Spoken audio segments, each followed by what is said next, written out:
dia pimei Netik nong la trema piangnya pertai ngaye dia pimei Netik nong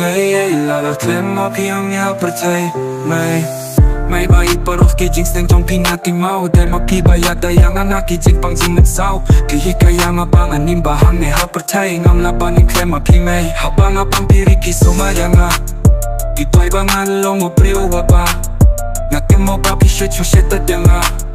Tatno ngayang naskew singaling nga Kishitong bang nalong o priyo basmat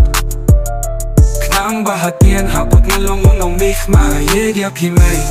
Netik nong la la klem mapiangnya pertai ngaye dia pimay Netik nong la la klem mapiangnya pertai May kacing wa siya pang jongpi Ngakwa bapin yay nepat nga len takis ngi Natik pilale ya kababatang mapertai Yung don shu balaban ya ko pakimay Yung don balaban peng pra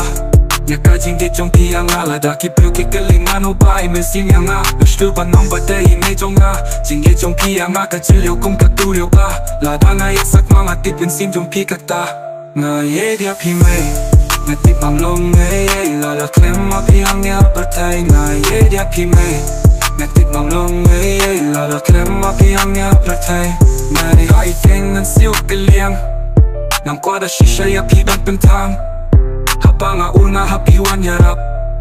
Habang letang sneng pisyo pisempat Pisyat kol yang habang don shat kai Habang pinyo bang ken mesim jong pitakuslay Namat kitien yung anop hakitam snew Piting yo jing im jong akan pushat liu Pi ay mesim haba teng teng ngas nola Kang bangan poy syak liar ulumba May bayot kitay iangel bawan hapneng Habang aton hapne jong pi mesim kateng May ngangit kinyo snew ya kani kaching rai Katangi kisngi ya pi may ngakuslay Lang kwa ba pingat hagi jing pang jing shitong Mintala day kapali jong abaya jing engan tong May pila pun la kaya nga Nga kwa ba nong menta May baya jong ya pinga daya chisha Ki jing tre shitom jong pi Nga benta jong i To shong tight no may menta lap yang Tatu ay tino hanging ikulamin petyang Natip jing kit pa kya kilapit Nadu kapol pangitang rit Nga ye dia pimay